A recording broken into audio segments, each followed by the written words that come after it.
what are we doing here today? Today we're here to look at the first section of the plan we have to upgrade the Carillion from the initial construction back in 1933. That is to put in replacement of 12 bells of the third octave that were put in and have now been recast with superior quality. And the second part of that is another 12 bells which will arrive Bathurst on Friday for the purpose of creating a fourth octave to give the more sound to the Carillion. Why do the bells have new names on them? The bells have not all new names. The original bells that are being taken out in the third octave all have names, except three, have names which of the villages and towns and areas which donated towards the cost of those bells and represent the villages within the Bathurst area. Also, there were three unnamed bells because there wasn't anyone at the time or there was not enough time to do anything about them. They have been recast now for the third octave with names on them. Who funded this project? Funding has come from two sources. One is the local community and the other is the state government. The local community started commencing when we had a fundraising drive and got a start on this project about 10 years ago. We raised about $240,000, but since then there was a bit of a lay day because it got too hard. We're now back onto it. We've raised about another $60,000 and the state government has very generously contributed $300,000. It was through the Carillion Trust, of which I'm a member, and also through the Carillion Group, which has been commenced and convened by Councillor Monica Morse, and that started about 18 months ago, and they have a fundraising subcommittee within that. So we're in the Carillion, or the War Memorial in Bathurst, and we have two Andrews here, very important people, because they're installing the clavier. I'll get Andrew Reynolds to start off by telling me what you're doing at present here. Today we've just finished lifting the clavier up into the old clavier room while they're finishing the floor ready for the new clavier to go into what was the old bell chamber, and it will be the new clavier room. Very good. And Andrew Mills, I met you a year or so ago, and you're both members of the team of installation. Could you tell me a little bit about what you're doing too? Yeah, I'm here really to oversee the final side of it all, because the wiring up and the feel of the instruments is very important. It's like organ tuning or piano tuning, is having the knowledge how to do it. So I've been brought out initially to get the little bells into the right position up top, as you saw, with the film footage, getting them in the roof and sitting them in exactly the right location, and I'm back again now to try and finalise the project. Very good indeed. And the challenges of installing the clavier, while I'm still on you, Andrew, could you tell us what the challenges with this particular tower were? Yeah, there's some quite serious challenges actually, because as you know, we took the roof off for the bells previously and we couldn't do that again. So we've had to get the clavier up through the tower, and previously there was trapdoors. They've all been filled in now, so we've had to literally wind it round the stairs in mid-air to get it up to the current, or the previous clavier room. And now we're going to have to remove some of the staircase to get it through to the new player cabin.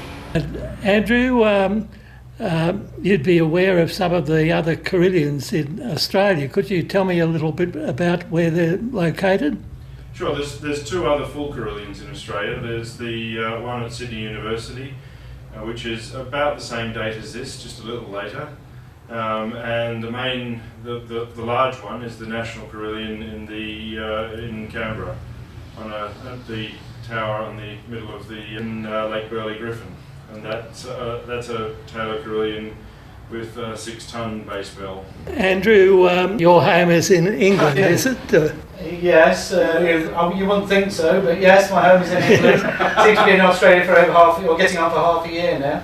So yes, my actual home is just outside London, but the work, of course, is up in Loughborough in the Midlands. So that's where I'm based. Very good.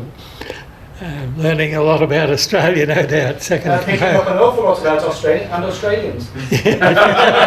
Very good. And Andrew, you're based in Australia, aren't you? Yes, I'm from Perth. Very good. So there'd be an increasing number of installations going on all the time, would there? Absolutely. We've just finishing up Canberra at the moment. We've got this one in progress. We did Adelaide a few weeks ago. Then I'm home hopefully for Christmas. We've got about 2 or 3 to do soon after Christmas in WA. Very good. Now the clavier, playing the clavier is somewhat different to a piano, isn't it? It's bigger than a piano. Right. But like a piano, using the clavier gives you a delicacy of touch. So you can play each of the notes with individual expression, individual feeling. Something that, while the electronic or pneumatic system that was here before is a very good way of playing it, you just can't get that expression and feeling that you can get from a clavier.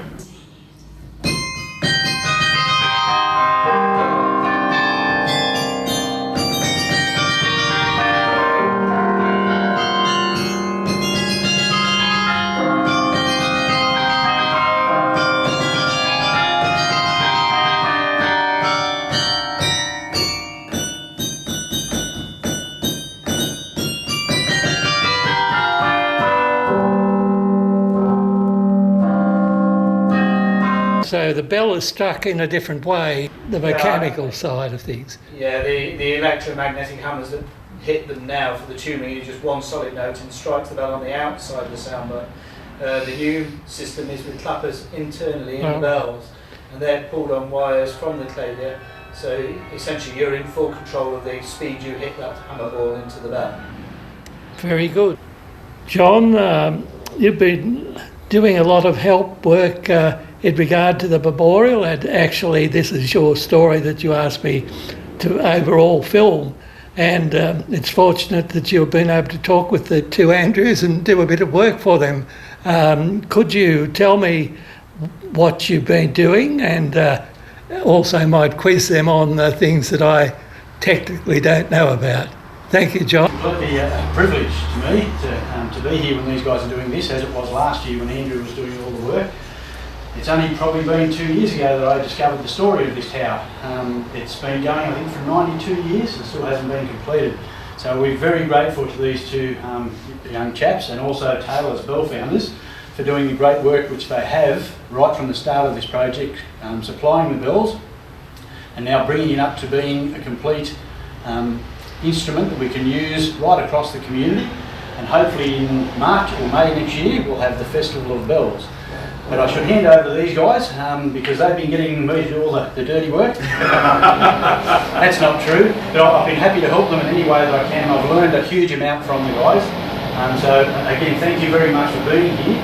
Thanks for your help, it's been very useful. Thank you very much. It really has been a privilege, because this is an amazing war memorial for the soldiers who didn't return home from all our villages and from Bathurst. So it's a great honour to be inside this building for a lot of people at Bathurst, and it has been for me in the whole time that I have been here. But would you be able to let Bruce know a little bit more about the clappers that you've been making me carry up and down the streets? Oh, you know more about the clappers than I do. The clappers, yeah, they're basically made, they are SG iron balls which are fastened onto steel shanks, so it's a different sort of metal that strikes the bell, so it's got a softer composition, so it makes the bell sound sweeter as well. So it's hitting it in the right place, etc. So yes, you carrying up there has been very useful, and fitting them with Andrew, who nearly lost a few fingers. But you should have seen these guys the other day trying to get this clapper in, and it was just not quite going.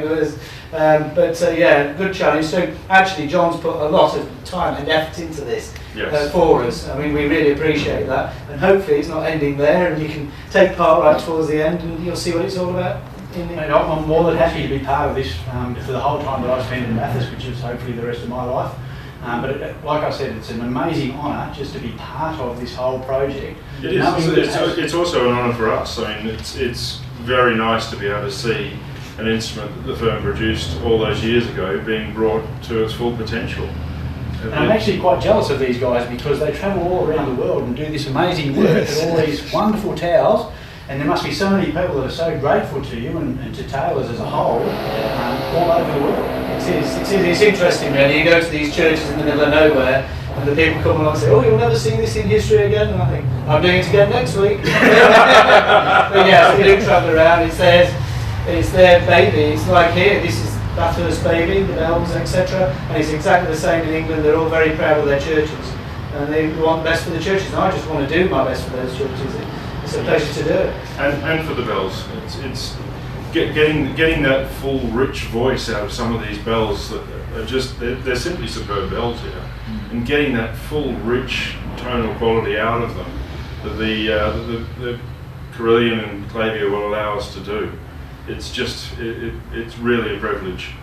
And wait till we actually hear the sound when it does come from the Carillion, because just being up there when they're fitting the clappers, just the beautiful tones that come out of the bells, and the length of the tone that just goes on forever is absolutely amazing. Yes, it's really, really good. And we've got these guys to thank too, because if it wasn't for Andrew particularly, there may not be a tail. So they've done a huge amount of work to keep this company, which is, I think, 400?